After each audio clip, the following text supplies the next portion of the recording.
दुर्गा सप्तशती 11वां अध्याय। देवताओं द्वारा देवी की स्तुति तथा देवी द्वारा देवताओं को वरदान। मैं भुवनेश्वरी देवी का ध्यान करती हूँ। उनके श्री अंगों की आभा प्रभात काल के सूर्य के समान है और मस्तक पर चंद्रमा का मुकुट है। वे उभरे हुए स्तनों और 3 नेत्रों से युक्त हैं।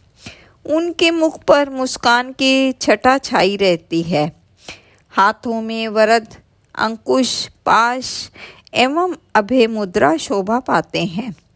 ऋषि कहते हैं, देवी के द्वारा वहाँ महादैत्य शुंभ के मारे जाने पर इंद्र आदि देवता अग्नि को आगे करके उन कात्यायनी देवी की स्तुति करने लगे।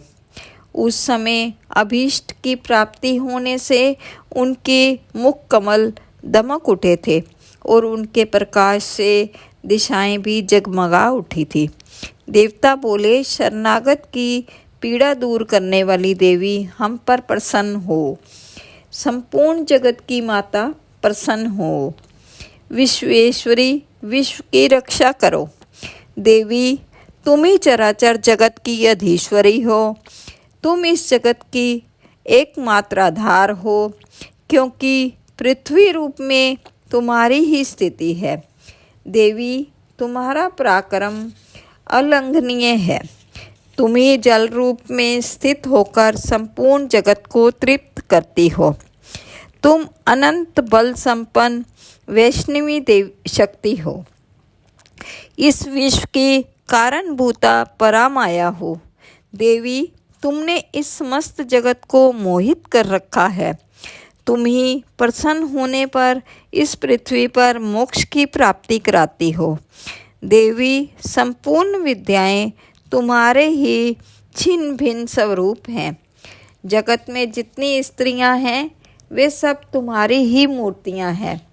जगदम्बे, एकमात्र तुमने ही इस विश्व को व्याप्त कर रखा है। तुम्हारी स्तुति क्या हो सकती है? तुम तो स्तवन करने योग्य पदार्थों से परे एवं परावाणी हो। जब तुम सर्वस्वरूपा देवी, स्वर्ग तथा मोक्ष प्रदान करने वाली हो, तब इसी रूप में तुम्हारी स्तुति हो गई।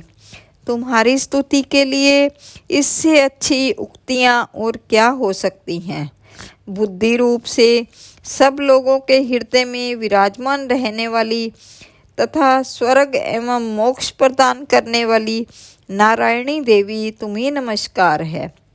कला काष्ठा आदि के रूप से क्रमशः परिणाम की ओर ले जाने वाली तथा विश्व का उपसंहार करने में समर्थ नारायणी, तुम्हें नमस्कार है। नारायणी, तुम सब प्रकार का मंगल प्रदान करने वाली मंगलमयी हो। कल्याणदायिनी शिवा हो। सब पुरुषार्थों को सिद्ध करने वाली शरणागत वत्सला, 3 नेत्रों वाली एवं गौरी हो। तुम्हें नमस्कार है। तुम सृष्टि, पालन और संहार की शक्तिभूता सनातनी देवी, गुणों का आधार तथा सर्वगुणमयी हो।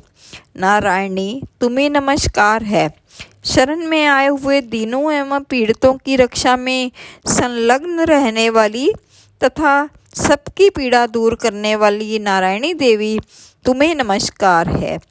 नारायणी, तुम ब्रह्माणी का रूप धारण करके हंसों से जुते हुए विमान पर बैठती तथा कुश मिश्रित जल छिड़कती रहती हो। तुम्हें नमस्कार है। माहेश्वरी रूप से त्रिशूल, चंद्रमा एवं सर्प को धारण करने वाली तथा महान वृषभ की पीठ पर बैठने वाली नारायणी, तुम्हें नमस्कार है। मोरों और मुर्गों से घिरी रहने वाली तथा महाशक्ति धारण करने वाली कौमारी रूप धारिणी निष्पापे नारायणी, तुम्हें नमस्कार है। शंख, चक्र, गदा और शारंग धनुष रूप उत्तम आयुधों को धारण करने वाली वैष्णवी शक्ति रूपा नारायणी, तुम प्रसन्न हो। तुम्हें नमस्कार है। हाथ में भयानक महाचक्र लिए और दाढ़ों पर धरती को उठाए वाराही रूप धारिणी कल्याणमयी नारायणी तुम्हें नमस्कार है।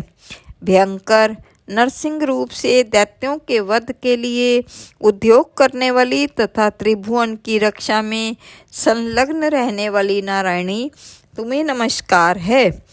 मस्तक पर किरीट और हाथ में महावज्र धारण करने वाली, सहस्त्र नेत्रों के कारण उद्दीप्त दिखाई देने वाली तथा वृत्रासुर के प्राणों का अपहरण करने वाली इंद्र शक्ति रूपा नारायणी देवी तुम्हें नमस्कार है।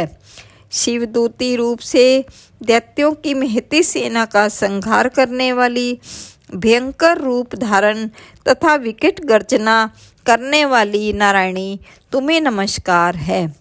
दाढ़ों के कारण विकराल मुख वाली, मुंडमाला से विभूषित मुंडमर्दिनी चामुंडा रूपा नारायणी तुम्हें नमस्कार है। लक्ष्मी, लज्जा, महाविद्या, श्रद्धा, पुष्टि, स्वधा, ध्रुवा, महारात्रि तथा महाअविद्या रूपा नारायणी तुम्हें नमस्कार है। मेघा, सरस्वती, वरा, भूति, बाभ्रवी, तामसी, नियता तथा ईशा रूपिणी नारायणी तुम्हें नमस्कार है।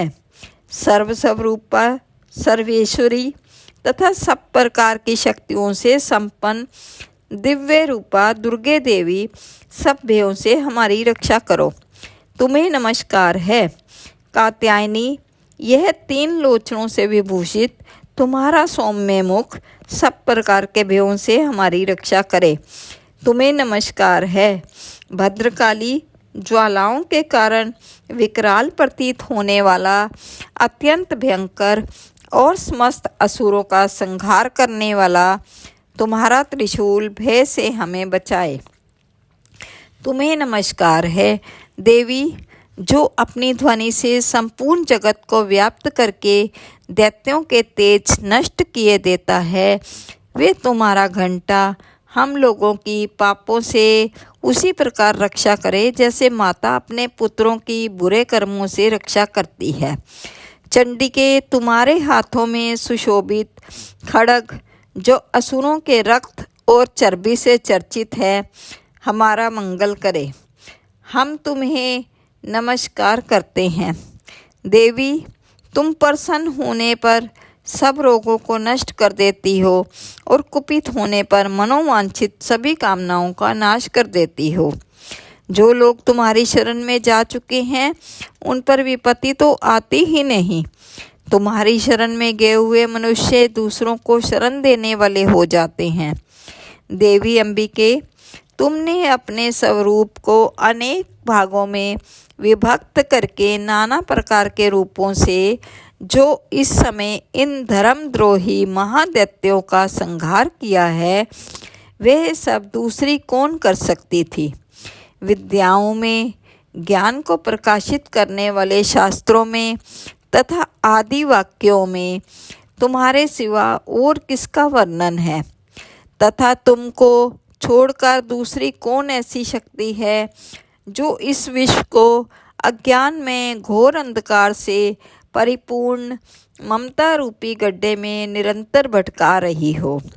जहाँ राक्षस, जहाँ भयंकर विष वाले सर्प, जहाँ शत्रु, जहाँ लुटेरों की सेना और जहाँ दावानल हो, वहाँ तथा समुद्र के बीच में भी साथ रहकर तुम विश्व की रक्षा करती हो। विश्वेश्वरी, तुम विश्व का पालन करती हो, विश्व रूपा हो, इसलिए संपूर्ण विश्व को धारण करती हो। तुम भगवान विश्वनाथ की भी वंदनीय हो। जो लोग भक्तिपूर्वक तुम्हारे सामने मस्तक झुकाते हैं, वे संपूर्ण विश्व को आश्रय देने वाले हो जाते हैं। देवी प्रसन्न हो, जैसे इस समय असुरों का वध करके तुमने शीघ्र ही हमारी रक्षा की है, उसी प्रकार सदा हमें शत्रुओं के भय से बचाओ। संपूर्ण जगत का पाप नष्ट कर दो और उत्पात एवं पापों के फल स्वरूप प्राप्त होने वाले महामारी आदि बड़े बड़े उपद्रवों को शीघ्र दूर करो। विश्व की पीड़ा दूर करने वाली देवी, हम तुम्हारे चरणों पर पड़े हुए हैं, हम पर प्रसन्न हो। त्रिलोक निवासियों की पूजनिया परमेश्वरी, सब लोगों को वरदान दो। देवी बोली, देवताओं, मैं वर देने को तैयार हूँ। तुम्हारे मन में जिसकी इच्छा हो वह वर मांग लो। संसार के लिए उस उपकारक वर को मैं अवश्य दूंगी। देवता बोले, सर्वेश्वरी, तुम इसी प्रकार तीनों लोकों की समस्त बाधाओं को शांत करो और हमारे शत्रुओं का नाश करती रहो। देवी बोली, देवताओं, वैवस्वत मनवंतर के 28वें युग में शुंभ और निशुंभ नाम के 2 अन्य महादैत्य उत्पन्न होंगे। तब मैं नंदगोप के घर में उनकी पत्नी यशोदा के गर्भ से अवतीर्ण हो विंध्याचल में जाकर रहूंगी और उक्त दोनों असुरों का नाश करूंगी। फिर अत्यंत भयंकर रूप से पृथ्वी पर अवतार ले मैं विप्रचिति नाम वाले दानवों का वध करूंगी। उन भयंकर महादैत्यों को भक्षण करते समय मेरे दांत अनार के फूल की भांति लाल हो जाएंगे। तब स्वर्ग से देवता और मृत्युलोक से मनुष्य सदा मेरी स्तुति करते हुए मुझे रक्तदंतिका कहेंगे। फिर जब पृथ्वी पर 100 वर्षों के लिए वर्षा रुक जाएगी और पानी का अभाव हो जाएगा, उस समय मुनियों के स्तवन करने पर मैं पृथ्वी पर अयोनिजा रूप से प्रकट होंगी और 100 नेत्रों से मुनियों को देखूंगी।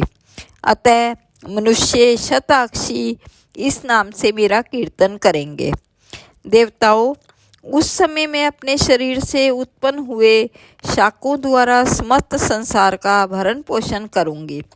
जब तक वर्षा नहीं होगी तब तक वे शाक ही सबके प्राणों की रक्षा करेंगे। ऐसा करने के कारण पृथ्वी पर शाकंभरी के नाम से मेरी ख्याति होगी। उसी अवतार में मैं दुर्गम नामक महादैत्य का वध करूंगी। इससे मेरा नाम दुर्गा देवी के रूप से प्रसिद्ध होगा। फिर मैं जब भीम रूप धारण करके मुनियों की रक्षा के लिए हिमालय पर रहने वाले राक्षसों का भक्षण करूंगी, उस समय सब मुनि भक्ति से नतमस्तक होकर मेरी स्तुति करेंगे। तब मेरा नाम भीमा देवी के रूप में विख्यात होगा। जब अरुण नामक दैत्य 3 लोकों में भारी उपद्रव मचाएगा, तब मैं तीनों लोकों का हित करने के लिए 6 पैरों वाले असंख्य भ्रमरों का रूप धारण करके उस महादैत्य का वध करूंगी। उस समय सब लोग भ्रामरी के नाम से चारों ओर मेरी स्तुति करेंगे। इस प्रकार जब जब संसार में दानवी बाधा उपस्थित होगी, तब तब अवतार लेकर मैं शत्रुओं का संहार करूंगी।